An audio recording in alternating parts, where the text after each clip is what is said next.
balloons, and cake. A Little Craig book. Yeah!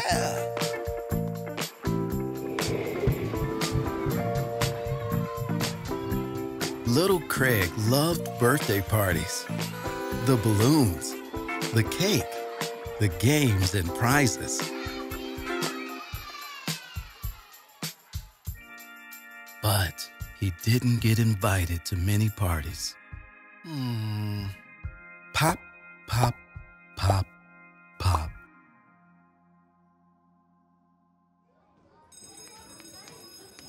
Until one day, he was sitting at his desk when a bright blue invitation popped right in front of him.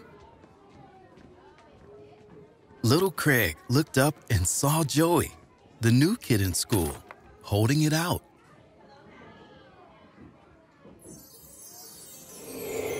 Craig imagined himself at Joey's party. He'd walk into a sea of blue balloons. Woohoo! He'd eat a big slice of cake.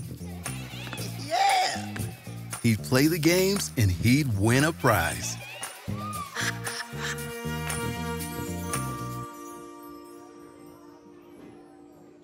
Craig looked at Joey and said, "I will be there." Joey smiled.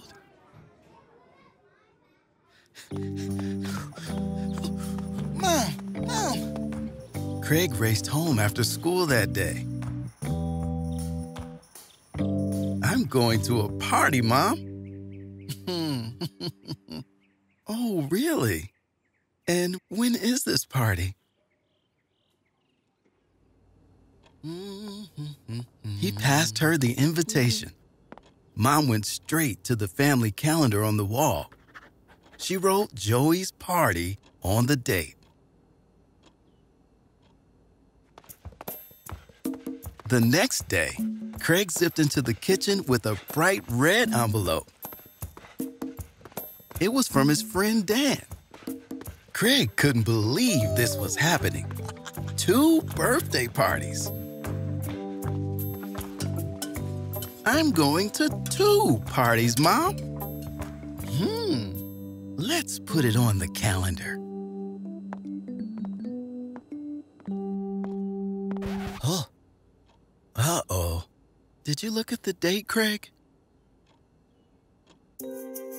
Mom held out both invitations. They were on the same day at the exact same time. Joey's birthday party, August 23rd, 1 p.m. Cake and ice cream, games and prizes. Dan's birthday, August 23rd, 1 p.m. Skating and pizza. Craig couldn't believe it. He would have to choose. He said, "Well, all my friends will be at Dan's. I'll just go to that one." He went to the calendar to cross out Joey's name.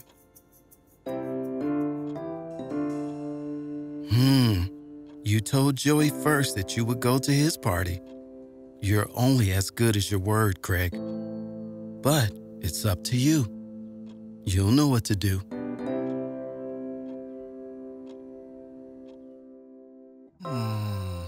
Maybe being invited to 2 parties wasn't that fun after all.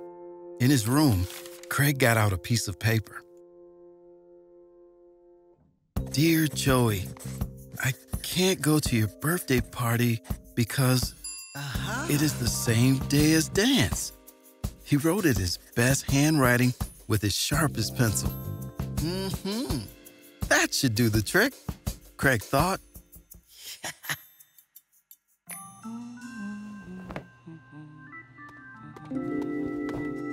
"Mom, can you please mail this to Joey?"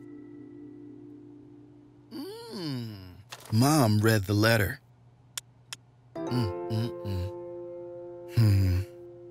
Imagine you were Joey. What if every kid you invited to your party wrote you a letter like this?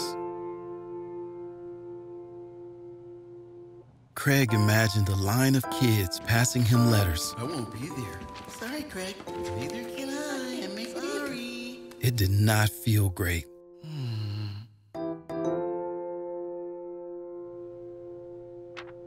But it's up to you.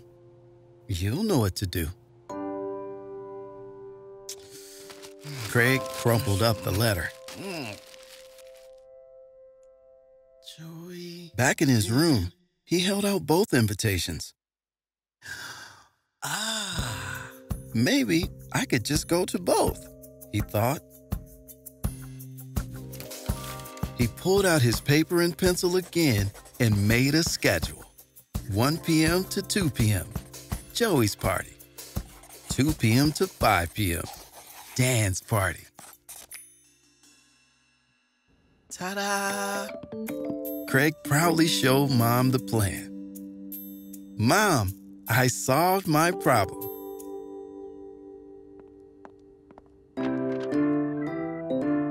Oh, Craig.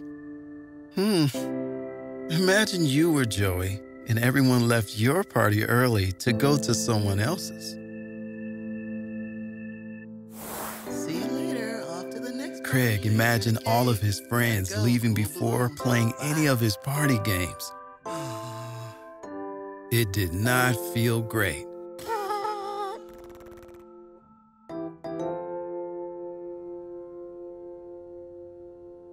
But it's up to you. You'll know what to do.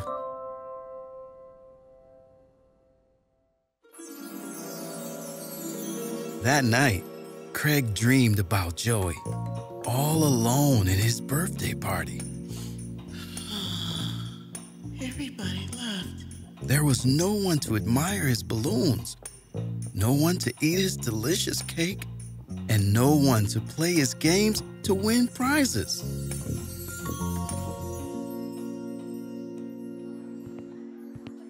The next day at school, Craig told Dan he wouldn't be able to make it to his party. Really? Oh, well, thanks for telling me. He was going to keep his word to Joey.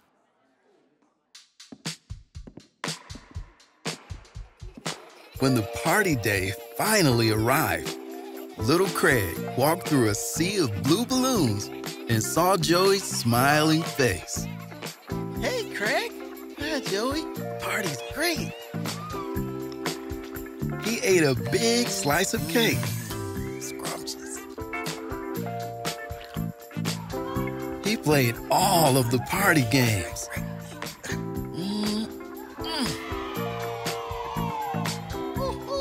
And he even won a prize. Good job, Craig. You did it. Yeah. Craig felt good inside.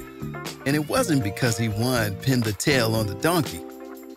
It was because he knew he did the right thing. And best of all, he made a new friend along the way. It's so much fun. When Mom picked him up, Craig ran to the car. Mom, I knew just what to do. Mom hugged him. And I am so proud of you.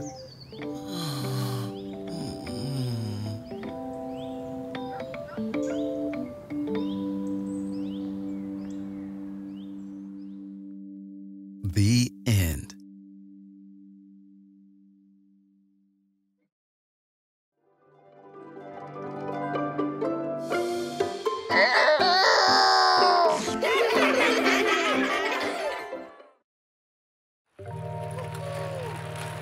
The Yellow Bike. A Little Craig book. A book about rising above.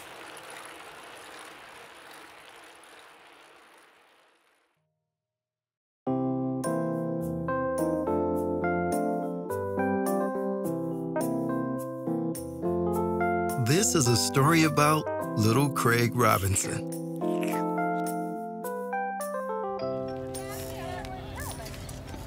In his town, kids came in all different shapes and sizes and colors.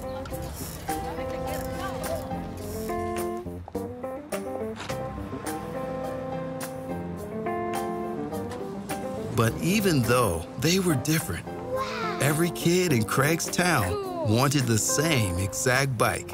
Ooh. It was shiny, It was a 10-speed, and it was as yellow as a lemon popsicle. Wow. Craig had wanted it ever since he saw it in the window display at the local department store. Please?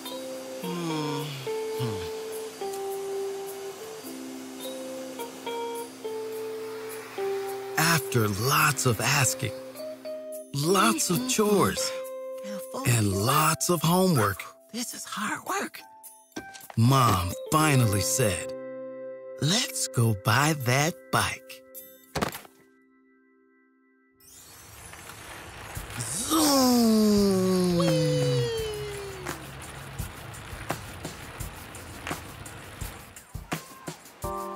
All the kids in Chicago were off.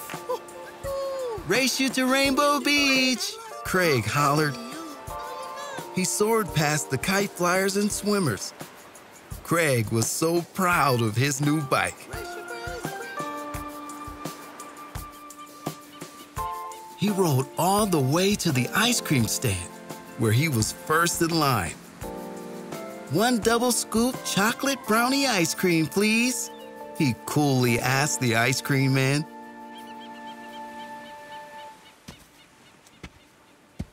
But before he got his ice cream, a tall police officer stepped right in front of Craig. His shirt was a brilliant shade of blue. "Not so fast," the policeman said. "I'm going to have to take that bike." But, sir... Craig looked at his new bike, shining in the Rainbow Beach sun. Why are you taking my bike? Craig asked in a panic. "Because this bike was reported stolen," the officer replied gruffly. Oh, I didn't steal it. My mom just bought it for me. Craig told the truth. The policeman was already packing his bike into the trunk of the car. "I know you stole it, kid. Huh? No. I'll drive you home, and we can talk to your mom. Get in." Oh, man. Craig's little heart sank as he climbed into the back of the police car.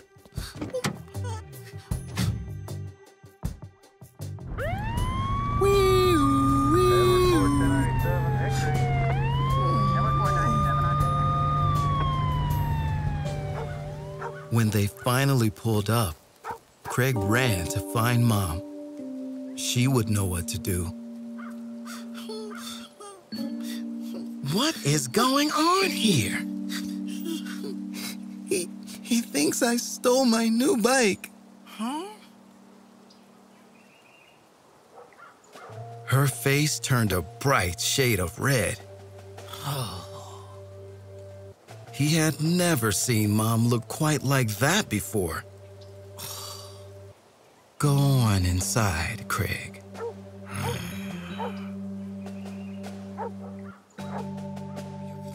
Craig watched from his bedroom window as Mom spoke to the policeman. She waved her finger. She shook her head. She put her hands on her hips. Finally, he lifted Craig's bike out of the trunk, placed it on the lawn, and drove away. Mom called for Craig to come out and get his bike. He leaped out the front door.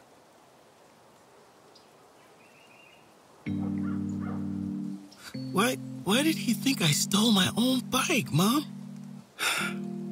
How about I tell you over ice cream?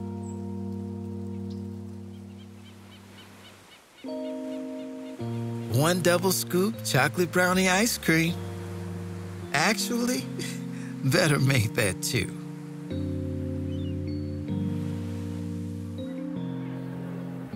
Mom and Craig sat in the park, The tasty ice cream made Craig feel better. "What do you see out there?" Mom asked. "Some kids playing together," Craig answered. "That's right, Craig. But some people would only see the differences between those kids. They are different shapes and sizes. The color of their skin is different too. Because of your skin color, people aren't always going to be nice to you. They may call you names or treat you differently. They may even think they're better than you. That's called racism. And it's why the policeman thought you stole your bike." "But the policeman had the same color skin as I do.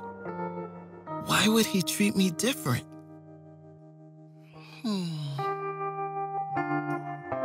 Prejudice can take all shapes and sizes, Craig. Even people who look like you may still treat you unfairly. Suddenly, Craig's ice cream didn't taste as sweet.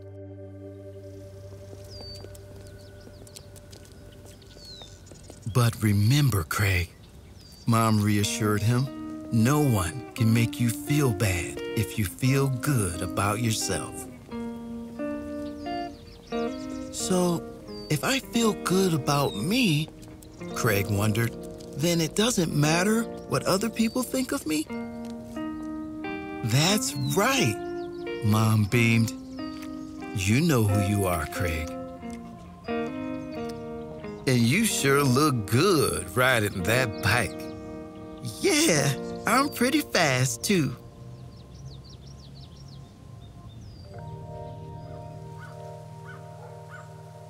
Mom drove home. Craig saw his bike waiting for him on the front lawn, right where he'd left it.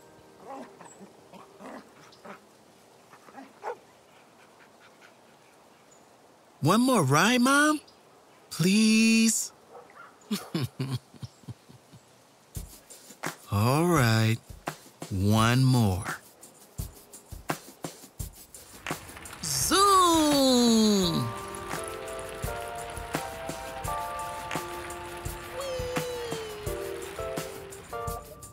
A note from Craig Robinson.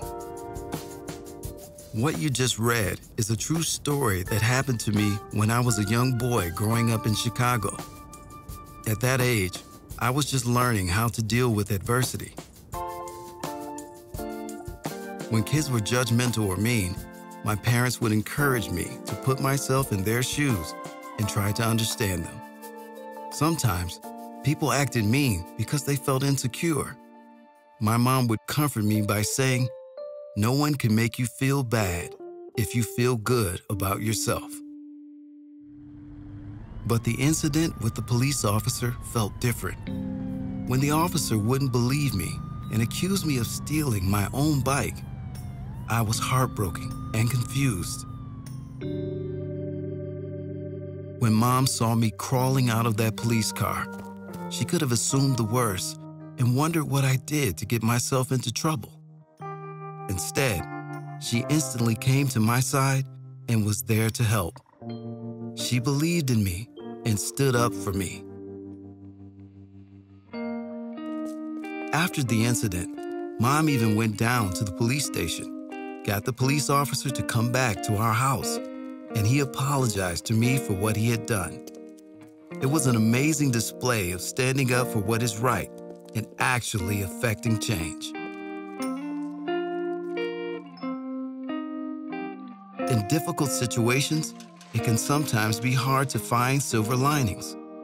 Mom always helped me see that even the hardest situation can be a chance to learn and grow.